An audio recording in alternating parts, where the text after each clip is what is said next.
What's the concern level with Whisenhunt's elbow? Well, anytime a guy comes out of the game, you're concerned, and also your heart goes out for him because you want to see him follow through with the outing, but more importantly, you just want to see guys stay healthy. But he's got discomfort, obviously, in his pitching arm, the elbow area, so get it looked at tomorrow and see what it says. Is he going to get an MRI or any imaging or anything? Yeah, tomorrow.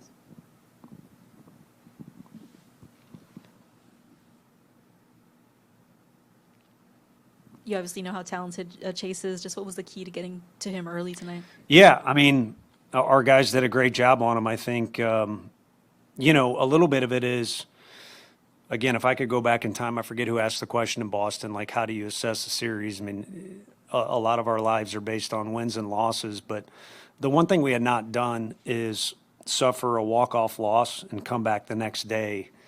And if Jungi's ball hits the green monster, you're looking at maybe 5-run inning in the first. So, and regardless of how many runs we ended up scoring in that inning, it was just the approach we had going into that game in the first inning. We honestly hadn't done that all year long after gut-wrenching losses or whatever you want to call them.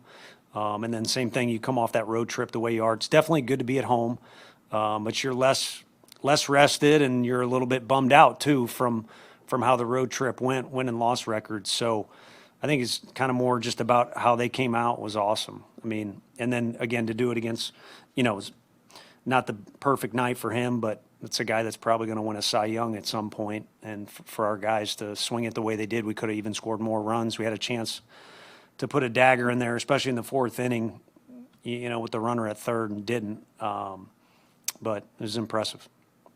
Hi, Tony. How important were Drew's 2 doubles? I mean, right out of the gate for you guys, those first 2 innings to lead to those run chances, to get on the board. Yeah, it's good. We've talked about the leadoff spot a bunch in Boston, and for a variety of reasons, we've mixed and matched a bunch of different guys. But he likes being in that spot. I think he gives us a good at-bat. And regardless of how it goes, I feel like he kind of sets the tone a little bit. He's coming more and more out of his shell and really starting to see the competitor that he is.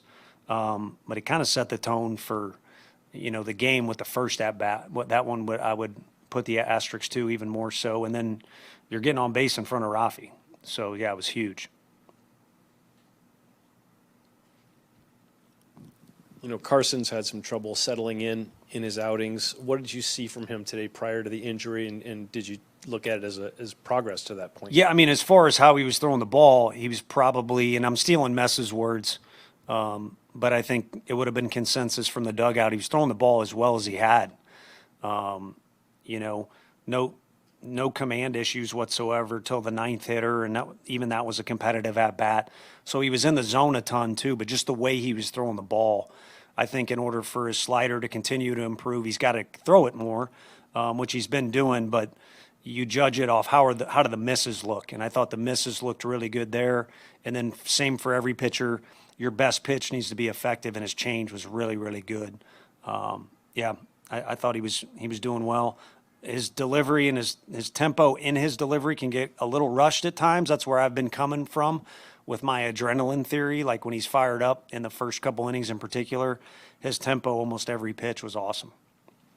Tony, with that lineup against that starting pitcher and the result that we saw, what does it say about the game of baseball and that anything can happen? And also, what does it say about maybe the team moving forward?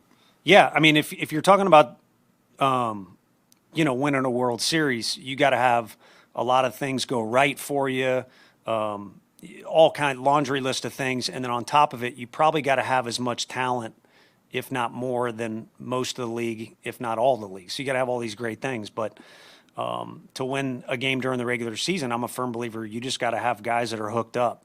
And right now, again, hopefully we all can work together, whether it's our group as coaches or the players, both sides together, to show results that back that up and boost confidence. But they're hooked up. They're hooked up right now. And like you said, it is baseball. There's a bunch of reps. Anything can happen. And to win a game, you just got to come out and you got to play hard. And it'd be nice to say, mistake-free or flawless or clean or whatever, but that's just not true. We made several mistakes tonight. Boston beat us, and Koss had a Little League home run against them. Things are going to happen, but I feel like if you're hooked up and got the right mindset, it's there. And it kind of started with a little fresh vibes. You know, it was great for everybody to meet Shea. Rafi kind of leading the hitters meeting with some thoughts, kind of with now Willie not there next to his side, he kind of just took the reins and said some things. And I think it all was going in the right direction in the first inning. Unfortunately, we had stuff on the scoreboard to back that up. Why did Nate Furman come out tonight, and how about the job the bullpen did? No Yeah. walks until the end Yeah, of the Nate will game. be back out there tomorrow. We're just kind of splitting the game with him and Basabi. And, you know, they were either going to go left-handed pitcher, which we had Basabi on deck to face the lefty in that situation. The spot didn't come up, so we went ahead and made the switch anyhow. And then your other question was? Just the bullpen tonight, they were so good, no walks until. Well, the last time we sat in this room, it was just not it might have been our worst game of the year as far as just fundamentals go. Since then, it's been really good in the pen. If some of the runs should be unearned runs and weren't, just calling it like it is. So if someone took the time to look at the body of work the bullpen's had the last 7 games, it's been exceptional. And could have done a couple different things to put guys in a more successful position, and it could have been even better. So as far as what those kids are doing when they're been given the ball, it's been a lot of attacking the strike zone, and you're seeing some guys' stuff start to blossom a little bit too.